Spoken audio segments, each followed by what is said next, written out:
dalawa lang sila doon sa taas. Pinayaan ko na. Ano? Hindi na mga ate, maka-delivery na naman. Ano yan? Kaya dito daw. Wala kami rin ng kulay. Pinababa ko na yung dalawa. Ba?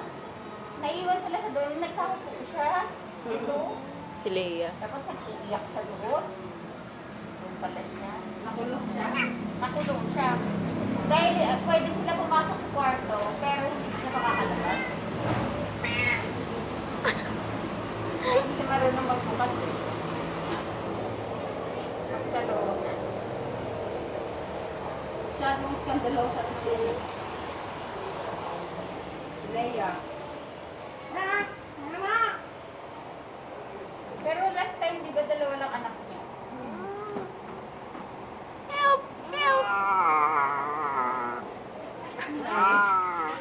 Sinisipa-sipa niya.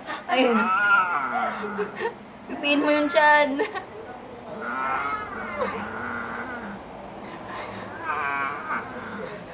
Pinipipi yung tiyan. Lalaki ginot na yung kasawan.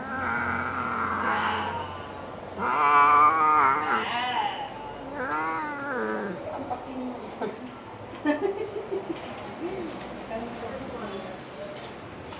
Dagi.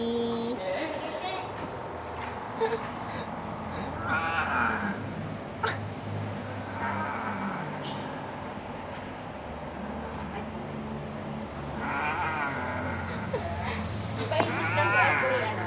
3 months. Oh, in-hit lang siya. Pipinayin siya ni Leia. Tama na. So, ibig sabihin, parang lumaki na kanya anak niya, pwede na sila mabuntis. Hindi na. Nag-agreement sila, di ba? Oo. Kasi ito, Ay, magandang hapon po. Sa PLDT po, magbibigay po